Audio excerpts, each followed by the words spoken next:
to the Warzone Amateur Hour podcast.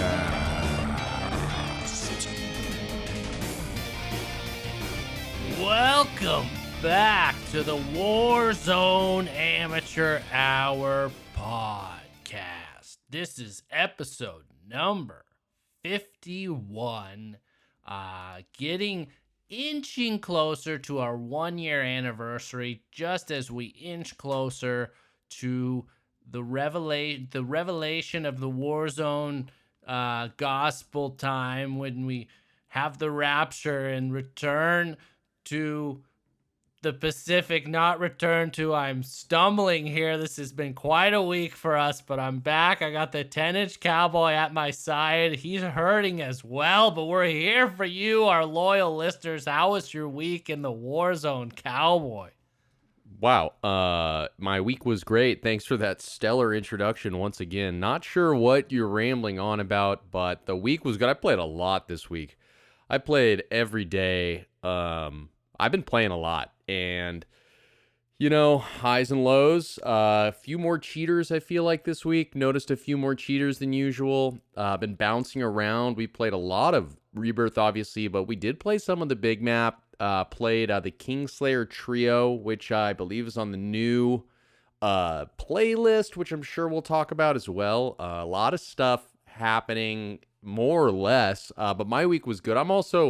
I came down with like a cold too this week. Like I got a kind of a shitty sickness. Don't worry, I'm fine. But the cowgirl and I both got sick, and my voice was gone for a couple days. Didn't know how this podcast was going to go, but I am on the Dayquil drinking some hot tea. The throat feels good.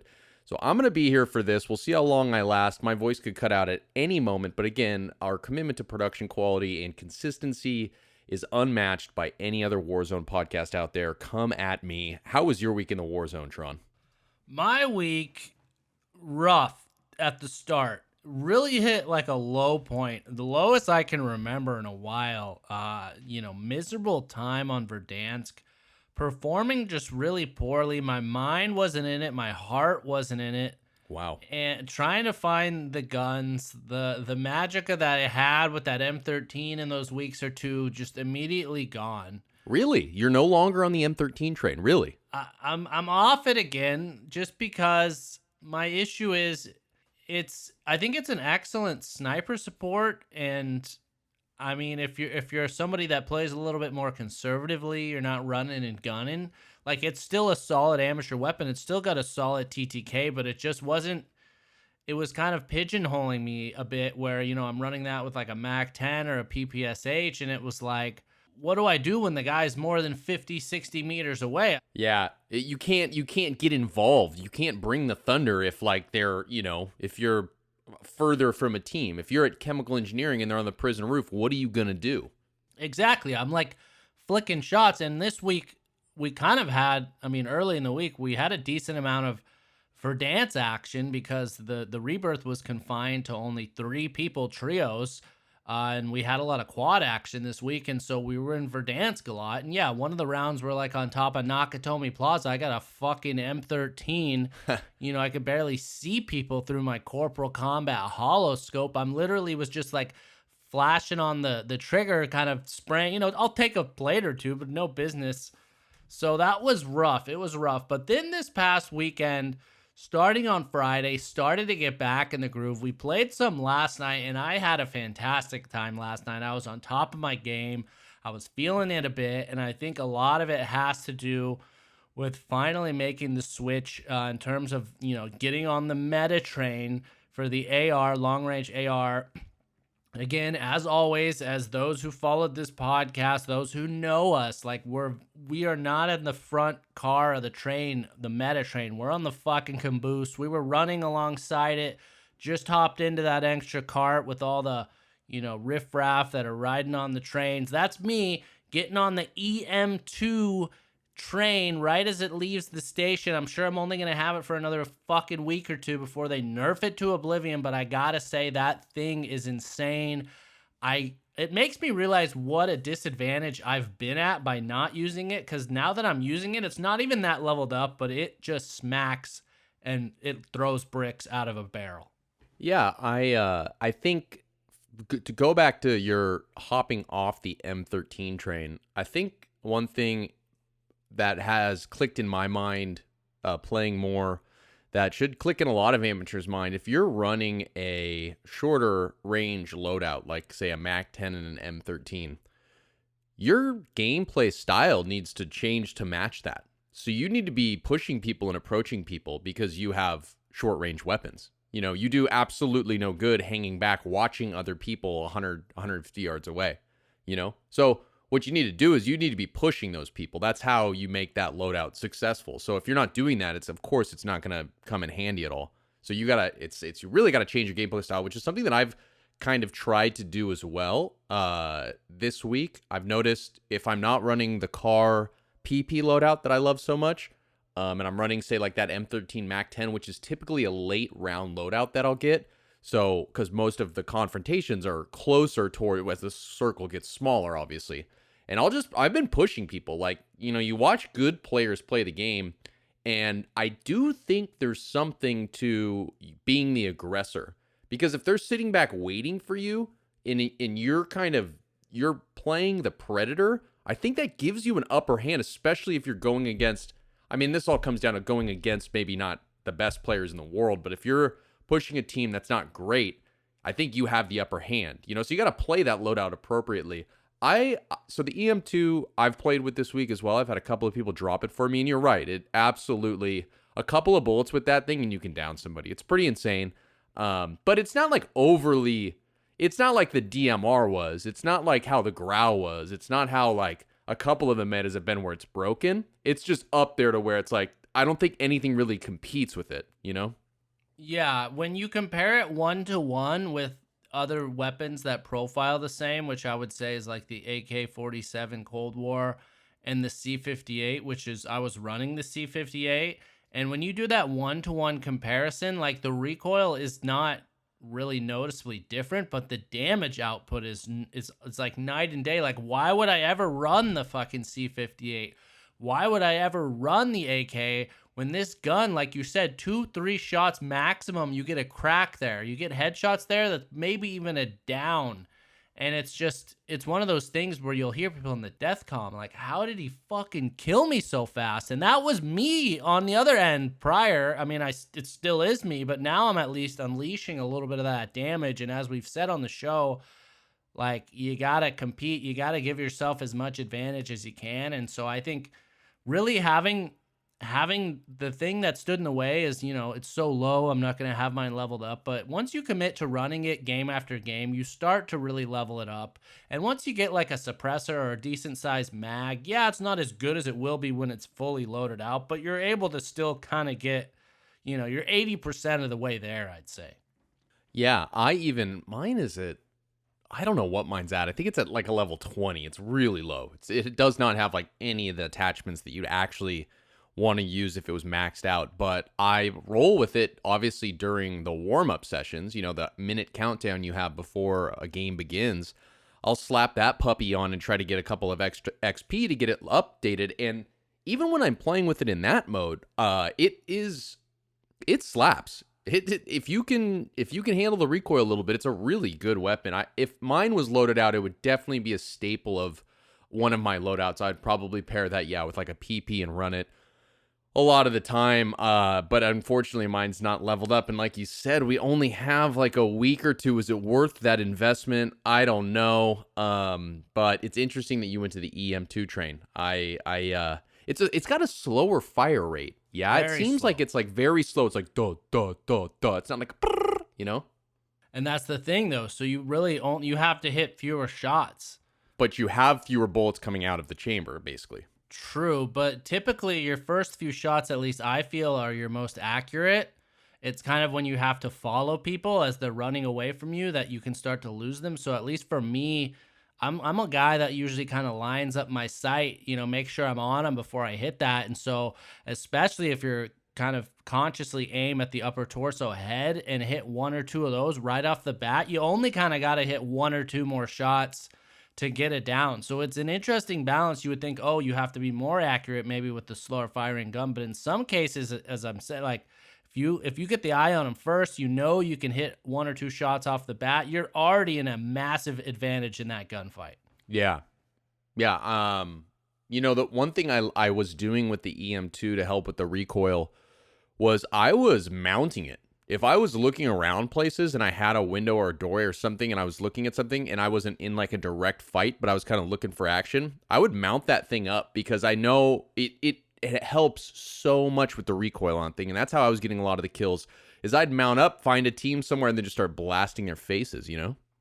Well, that's no amateur tactic there. That takes some kind of sweaty, state of mind. And I'll be the first to admit I don't mount as much as I should, and I see so many times the good players are, or there's times I get absolutely destroyed in a one-on-one gunfight, and the guy had mounted, so he has basically 0 recoil. He knows where I'm going to be coming out, and he's got his eyes on me. So I'm impressed by that. But let's go back to what you had said about kind of realizing that being the aggressor can give you an advantage. I think that's definitely something I've realized over this year of playing is early on, especially like I'll be playing frightened. You would think, oh, let me camp in this corner, hold this room. I have the advantage. But no, what happens? The guy flies through maybe a different window or they come sliding in. You're fucking sitting there like a literal sitting duck. They're flying around, jump, hop, skipping, whatever the fuck. So I think that's absolutely true. Like, even if you're an amateur, I'm not saying obviously push, but the movement in this game, it gives you an advantage. And it seems like a lot of times in gunfights, the guy that's a little shiftier, a little more aggressive, they get the jump on you, they're going to get the kill on you. Yeah. Yeah. I mean, you have to read situations too. And we've talked about it. If you're pushing a team, don't go through the front door where 3 guys are going to be looking and waiting. You got to choose there's a whole conversation to be had about how you be aggressive. But yeah, pushing is good and fun. If you can hit your shots, if you're confident in hitting shots with an SMG, it's a good tactic.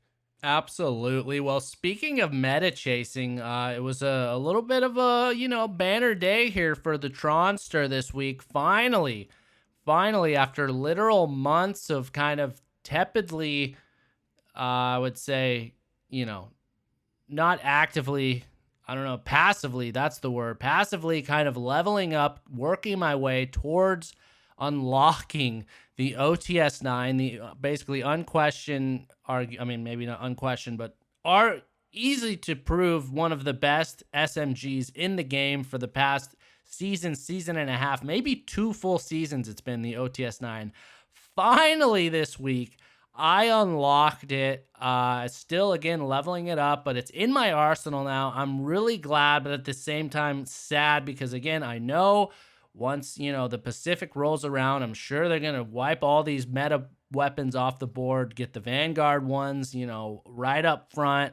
But until then, I'm officially like a meta guy here with my EM2 and OTS-9 for the time being. How does it make you feel? It makes me feel like a big man. Does it really? I would have assumed that you'd feel like a traitor and a cheater and a false prophet for the amateurs out there. Well, I've always loved the OTS-9. Anytime I've had the ground loot or somebody else gave me, I'm like, damn, this thing is nice. It's got the good mobility. It seems to hit a little stronger than the MAC-10, than the other ones. It's, again, great mobility, decent hip shotting. So I was really glad to get that. The EM2, it profiles on kind of, I like the slower firing ARs. It's very similar to kind of an AK style when the AK was really metaing. So it's in my wheelhouse, and I feel like those 2 guns really do pair nicely. Like one leaves off right where the other kicks in. You got the good synergy. It is fully Black Ops, which I do have an affinity towards Modern Warfare for whatever reason. I always like to have one weapon in there maybe. But, I'm on it. So that's where I'm at. I'm not going to make any apologies. So you're not running a fully loaded loadout then? No, well, I do have fully loaded loadouts on my list, which, that's my M13 has always kind of been my ghost / fully loaded. It's essentially, I put that at the bottom, so when I need to get to it quick, I just flick up once on my loadout window. Boom, I'm locked in. But I've also, as we've said, when I'm on Rebirth and I get the second loadout, I go with Tempered. Also, though, an M13 in that loadout. I don't know why. It's just kind of a tradition. So, yeah, still available, but I'm off the rip. EM2 OTS 9 from here forward. Complete sellout. Got it. What skin are you running on that EM2? A lot of those really nice EM2s I see on the ground have this cool little like blue line on it. Are you that involved, or do you just have a regular skin? I mean, I don't have a blueprint for this thing. I don't even know if any blueprints have come in the battle pass, so it's just stock right now. I probably got a few skins, but I don't usually throw a spray on there until I kind of can get one of the cooler ones. So, pretty standard there. Okay. Well, all right. Well, since you're talking about what you're running these days, I have been still on the M13 train, though I find myself, sniping's a weird thing. I really think that unlike your SMG gameplay and your AR gameplay, sniping comes in waves. I feel like you are hitting shots for a duration of time, and then, days go by where you have your days on and your days off. I think generally with the game that's true. But specifically with sniping, I feel like there's highs and lows that are just inevitable. And I've been trying to, when I'm not sniping well and I'm not hitting my shots and I know it and I want to walk away from it and I'm not too frustrated to stop playing, I've been moving to the M13. I don't have that long range AR right now that I should have. I just it's not, I'm not feeling it. I wish I did. I wish I had the EM2 unlocked because I do like it. But right now I've been relying on the car. Even when I'm not playing well with it, I've been sniping with the car, and I don't know how how my gameplay is with it. I mean, I don't know. I wish I didn't need an AR again. This is like my existential crisis every month. I swear every 3 or 4 podcasts, I'm trying to figure out what my long range AR should be. And I just, again, I'm in that spot. Well, you talked about your gameplay. You talked about how you're playing. Let's just dive into it. I got to say this week, something stuck out to me running with the 10-Inch Cowboy in the Warzone, specifically on the Rebirth Island. And I feel that your gameplay has evolved. It has taken a step. I don't know where it was on the ladder, but it's gone up a rung. There's an aggressiveness, as you touched on earlier in the podcast. There's a confidence, and there's a consistency of it used to be, when you were by yourself on the map, or we're working our way, you're on a different floor type of thing, and you'd get encountered more times than not, that gunfight would not go well. Whereas now it's the opposite. You're just dusting these fuckers off the map. It's oh wait, oh here's a guy. Oh no, I got him. I think you wiped a full team at one point, even this week. You're finishing out. You're clutching it out in the end. You're bailing me out at times with some nice snipes here. So I gotta make our listeners aware that if the 10-Inch Cowboy can do it, anyone can do it. Wow, so sweet and thoughtful, and then you undercut it with something like that. But I have been playing well this week. I think I have been playing more aggressively because I'm also just getting. I've been playing so much, I'm tired of waiting around, And I think also what's clicked is I can tell, which I've never evolved to this, but I've evolved to the point where I feel like I can quickly identify who is a good player and who's a bad player. And those bad players, they're going down quick. I'm after them. You know what I mean? Yesterday we were playing, and we were at bio weapons engineering, or whatever that building is, bio. We call it bio. And then there's chemical engineering, which is right next to it. We were on the roof of bio, and this team, I found a ground loot sniper, and I think I had another SMG. It might have been a ground loot Mac 10, one of those not so great Mac 10s, but still good Mac 10 ground loot. And I hopped up on the ledge on the roof of bio, and Kem was close, and all of a sudden a couple of shots had come my way. Someone had an AR, and they were shooting at me, and it hit me a few times, but they missed a lot of shots. And it took me a split second to get down. And I know that, when really good, this happens all the time. When you get fried by somebody, you're like, how the fuck did they kill me so fast? I find myself saying that all the time. How the fuck did I get killed so fast? So this time, I didn't get killed that fast.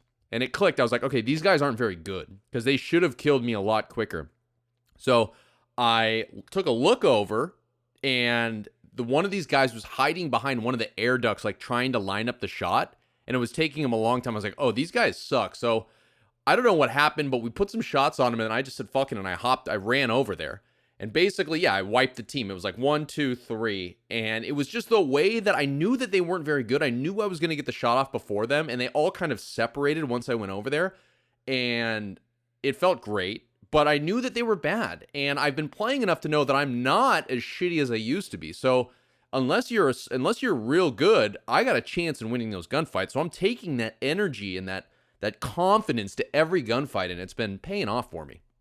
Interesting. So still a big pond, still a lot of big fish out there. You yourself, not the biggest fish, but it sounds like you're able to sniff out those real small minnows, go gobble them up, take them down. That's an interesting point. I feel like kind of in terms of reading the lobby and knowing if a player's good, I've been starting to notice that specifically in the pregame. Like you can kind of get a feel for a lobby. If a lot of people are like AFK, just floating around, early in that pregame as the countdown's going, you're like, oh, okay, this is kind of a chill lobby. But then other times it's like I'll be on my phone floating, checking something. I can't float for more than 2 seconds before some asshole is beaming me out of the sky. And then I'm like, oh God, this is not going to go well. So that's kind of interesting. I've never really thought about it in game in terms of like squad to squad, although I know there's times when we'll call out like, oh, this guy's fucking garbage. Like, don't be afraid to push him. So maybe I think in terms of, actionable advice from this is having more communication as a team to identify those little punk shitheads, the fellow Timmies, and then we'll go beat up on them. You know what I'm saying? I know what you're saying. Yeah. But then on the flip side, there's a lot of times where we'll find people and be like, oh shit, these guys are really good. These guys are sweaty as fuck. And those guys, if they don't end the game, we try to get away from them, Oh, yeah. Yeah, a lot of those out there, that's for sure. But it's happening less and less. It used to happen basically every time we ran into another team. I agree. Well, we've talked about weapons. We've talked about leveling them up. One gift, I would say, on the playlist this week, so it'll be for the next few days after the release date of this episode, is there's currently the Kingslayer trios available. And as you touched on in the opening, we hopped into that. Actually got a win in our one and only game playing that as a trio. But it was certainly noticeable that if you want to level up guns, you can skip plunder. You can skip, clash or payload, whatever those are. Get your ass into that Kingslayer trios because that is the way to do it. Pop the XP token. Get in there. Do you want to kind of share your experience in that game mode? I know it's obviously not new, but it's been a while since it's come back, it seems like. I'm trying to remember what was our tactic here? Who were we playing with? How did we win? I'm trying to so that's where it counts how many people you kill, right? Collectively as a team. Yep, and the people that have the kings that you kill, they count for more. Yeah, I mean, what's great is that it's very easy to kill people in this because I don't think you spawn with any armor plates. You just are dropping very vulnerable. I think you spawn with one. So yeah, but you can slay people down. I'm pretty sure like if you hit somebody, if you snipe somebody, it's over. I think, and there's no downing. You just die. Yep. It's not like you fall to the ground and down. So like if you snipe somebody in any vulnerable spot, I don't even think it has to be just the head. You can kill them immediately. Like if you're a close range snipe, they're done. If you hit them in the head from distance or anywhere in the body, I'm pretty sure it kills them too. So yeah, I was sniping, and then when I realized that I could, you can kill people quickly, and it was a great way to level up guns. I think that's where I pulled out. I set an EM2 loadout, and then I started shooting with the EM2 just to get some leveling on that. But we played that really well. One of the things that we did that really helped us was we put the circle's constantly moving around. It's like drifting around the map at all times. So you're like constantly moving and respawning. You can't camp really anywhere because it's constantly moving. So what we would do is we would ride the edge of the gas, and the gas would be at our back. So we knew people weren't falling behind us. So like everything in front of us, people were falling, and we were pushing people constantly, but we had the gas at our back the whole time, which was super advantageous because then no one could fall behind us and you couldn't get killed from the backside. So that worked for us. And yeah, we got a win in the first one, and it's a great way to level weapons. I mean, maybe it's just, is it worth leveling the EM2 at this point? Is it worth it? Is it worth it? I don't think it is. I don't know, but I'm committed, and that's interesting you mentioned that strategy. I gotta say, I wasn't doing that strategy, so I'm glad you figured it out, but I played it since then. You weren't on at the time, and I kind of late in the game started to realize that is the strategy. You got to ride the edge of the gas. So as you've said, then you're only vulnerable from one less direction. You know, the behind you, the gas, they ain't coming out of that. I mean, maybe they will. The other thing I think can be really helpful is to get elevation, to find like a roof or something. Not a massive rooftop where everyone's going to be constantly dropping in, but if you can get, like, we were at one point near downtown and there's those little buildings, they're like rooftops you can kind of lurk on. I got an advanced UAV while I was up there, and it was like shooting fish in a barrel, just kind of looking around below me, taking them down. As you said, we talked about the OTS-9. The way to unlock that is you need to get SMG kills rapidly, 2 of them. I think this has got to be the game mode for that. I think you're guaranteed to at least get one of those unlocks each match. But an interesting strategy. Yeah, no downs. It's going to help you out. No plates. Like, you're going to die a lot yourself, but you're going to get those levels up. You're going to get that shit. And it's going to be fun. It's going to be a lot more enjoyable than flying a helicopter around doing fucking, supply run contracts. 100%. It's way more fun. I think it's also super fast action. It's like pretty intense. It's like a really, it's a lot. It's like very intense. You're like very focused. You're constantly shooting. It's like, it almost feels like, I've watched some of the Vanguard multiplayer. It kind of feels like that. It's just like nonstop craziness, It's funny you say that because I think I mentioned during our play of this that it was, I was getting destroyed early on, and it was kind of like, it's a soulless experience. And it made me, said, like, if there's one thing that's reaffirmed my decision not to get Vanguard, again, not to, trash on that game. This is a fucking Call of Duty Warzone podcast. Obviously, we know people out there love Call of Duty, but the multiplayer is just not for us. Like, it's like reps. It's like you're going to the gym and you're just pumping out a bunch of sets and you're going to try and, it's like you're at fucking CrossFit trying to see how many pull-ups you can do.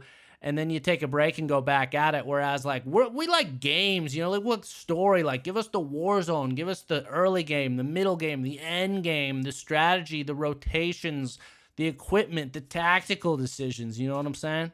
Yeah, it just seems like, there's no investment in the multiplayer. You're not invested in that. With a battle royale scenario, making it to the end, there's like this journey you're going on. And I know there's like scoring in multiplayer, but it's not the same like depth and gratification, I feel like. But again, to each their own, I agree. To each their own. But if you're looking for a little taste of that multiplayer type experience, this Kingslayer certainly captures that. I know the last week we touched on some tips. This week we wanted to throw a small tidbit out. I know it's very, very basic and likely many, many people understand it and have been doing this, but it's been on our little holding tank of things to mention, and I wanted to put it out here because we're very often getting munitions boxes with this crew. We burn through a lot of ammo. Especially if you're sniping, it's hard to find that 40 rounds, but a note here is there might be times where somebody's got a muni box or they've dropped it or they need to because the gas is rushing and you're like, well, fuck, I don't have the gun yet that I need the ammo for, especially early game or on Verdansk. Well, one tip is in that case is your teammate, let's say you need AR ammo, you don't have an AR and your teammate has an AR, tell them to get the ammo off the muni, then tell them to drop their AR, you pick it up, you get the ammo, then you swap back, boom, everyone wins, am I right? Yeah, I don't ever have the wherewithal to do that. That's my issue. I don't think about it enough. I guess maybe in a sniper situation, that would be a good idea. If somebody dropped a muni before you got your loadout and you were like, oh, I'm for sure going to run the car and a PP this round. Someone drops a muni right off the rip and it's like, oh, shit, let me borrow that Tundra really quick. You know what I mean? That could happen. I could see that. Exactly. Or similarly, if there's one laying around, I do this a lot, not so much with muni boxes, but those little refill stations, like you run into those and you use them pretty early in the game, especially on Rebirth. Well, if I just have like my pistol and an SMG, I know I only have SMG ammo is going to be refilling, so I'll purposely try and go find then like even a shitty LMG that takes AR ammo, then go get the weapons refill to kind of, top that off a little bit. Again, it's a small thing, but it can help you out. Yeah, I think that's super applicable for those refill stations on Rebirth. Yeah, that's a good point. All right. Well, that was kind of our little tip action. Another kind of a correction here, which was crazy to see this week firsthand, is last week we talked about red doors falling from the sky. You had corrected me and said, no, they weren't falling from the sky. They popped you out in the sky, and then you're kind of floating in nowhere. And then one of our friends who had listened to the podcast was like, no, dude, they were falling from the sky. And sure enough, we played on Verdansk this week. We experienced it. Those fucking red doors, I think it's a late game thing that triggers it. They start raining down from the sky. I had one even land on me. It doesn't hurt you, but then it like explodes into pixels. What do you think about this? I don't understand how the fuck this happens. Like, how is this by design, or is this like a weird glitch? Because either way, it's so bizarre, right? Like, how, like, what in their programming software, how would the red doors just fall from the sky and crumble like that? It makes no sense to me, but I mean, no harm, no foul, I guess, except for the one thing, sometimes they look like people falling from the sky. Yes. Which was distracting as fuck at times, actually. Late game, seeing those things fall, oh, it's disastrous. Look like people. They also could look like a loadout coming down. So you're like, oh, there's a team over there getting a loadout. And then it's like, wait, no, that was a red door dropping out of the sky. In terms of, is this on purpose? I'm 99.9% sure it is. I think again, in their minds, it's tying into the storyline about, how Verdansk is ending here and the whole Stitch saga. But again, we never got any fucking clarity in terms of their significance to the storyline. What even are they? Why do we have them in the game? What is the explanation? Stitch, like, I've seen cutscenes. I remember when they first nuked Verdansk, they like teased the red door and Stitch was on the other side. But we've never gotten that info, and now they're raining it down on our heads like where this is supposed to mean something to us. I don't know a fucking clue. They're literally trying to drive it through our skulls. That's what this means. They're trying to drive it through our heads. I don't know. You're assuming this is intentional then? Yeah, I know this isn't like, oh, some glitch in the thing. Now the red doors are raining down. No, that was 100%. They put that in there, 100%. Yeah, I don't know. It's weird. And then the way they crumble, it's just weird. I don't know. Maybe it has to do with the numbers, I guess. But again, I have no idea. I have no idea what that means. And like things are going haywire in Verdansk, and I don't know, we're getting ready to go back to World War II era. I did confirm after rewatching the cinematic from last week that the World War II bunker where they meet the new guy who talks about the Pacific, that was on Verdansk. So there is kind of a loose connection here in the cinematic. Again, not sure how we're going to end up transitioning like physically to the Pacific. I saw that they pointed it. I wonder if we're just going to change storylines like, Adler goes and rests his head on a fucking pillow or is flying away from Verdansk as it blows up. And then, boom, cut to other guy, our new protagonist on the Pacific 40 years earlier or whatever's going on there. Still not clear, but yeah. Insanity with this red door, with this whole storyline, with these little elements they've thrown in, the numbers, the little silos that were making all the fucking noise. It's never really paid off, and now they're trying to like make use of that to heighten this end of Verdansk, and it's not working. I wonder if, bear with me here, maybe what'll happen is, and I'm totally speculating, but it wouldn't put me, I don't think, I could see this happening basically is what I'm saying. Maybe there's going to be a cutscene that comes out soon where Adler is at Verdansk and he's like running around Verdansk or something's going on. All of a sudden, like the apocalypse is happening right at Verdansk. Like shit's falling apart. And then all of a sudden these red doors are literally falling from the sky in this cutscene. And one of them falls and like before something like maybe like Nakatomi falls over and it's going to crush Adler. And all he has to do, he like opens one of the red doors and it's like this mystical like crazy portal, and he's like, oh my god, he's about to get crushed by Nakatomi, so he goes through the red door, and then boom, it pops him out in the Pacific. Interesting. Maybe the zombie ships used a similar portal through the time-space continuum. I guess that could maybe make sense. I think it's within the... No. I'm not... There's no sense to be made of it. I just think that maybe there's a connection between jumping back 40 years and these weird, totally out of the blue red doors, Interesting. And again, looking back on it, like, I don't even know if I think it was worthwhile to add those to Verdansk. It really, all it gives you is essentially it just gives teams advanced UAVs, but it's like, I feel like every time I've had the advanced UAV coming out of one of those, I'm still kind of like discombobulated about where I am now on the map, that it's never really like a tool of like, okay, now let's go hunt this team. It's like, okay, now we got the money. Let's go buy our loadout. Oh, this buy station looks safe. Thanks, Red Door. Yeah. Yeah. They're basically a relocation tactic. I don't know. Whatever. I don't know either. Hopefully they get a little more creative. I never understood the numbers thing. Never understood the numbers part of this. Like how, these random, I just don't get it at all. It was a mind control protocol, but again, still don't know what was the purpose of the mind control. What did Adler fucking do while under control of that? Because there's been nothing of any significance that's resonated. But again, that ship has sailed.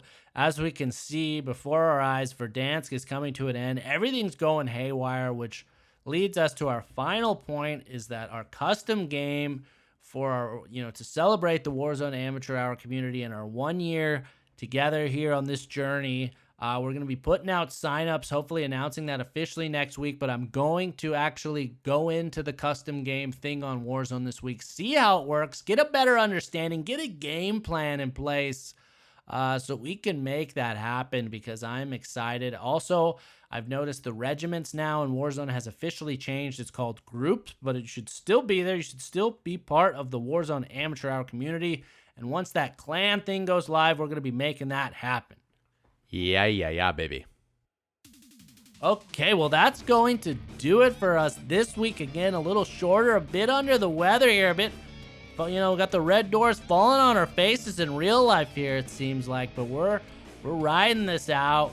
We're getting back in the saddle. We're on the meta train, some of us here, getting our guns leveled up before that all becomes fucking worthless, because you gotta know that the Vanguard guns are gonna be coming to the forefront.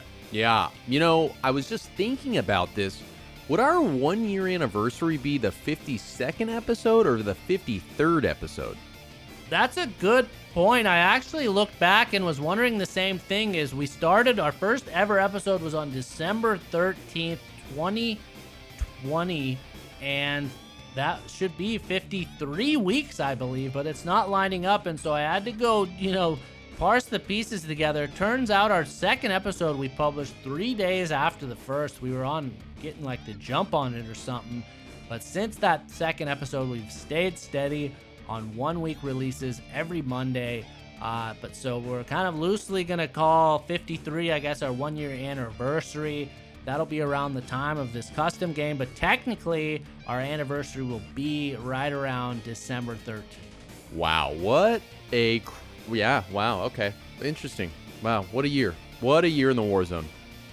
What a year, and we hope you all have a great week, because we will talk to you next time. And until then, good luck in the gulag.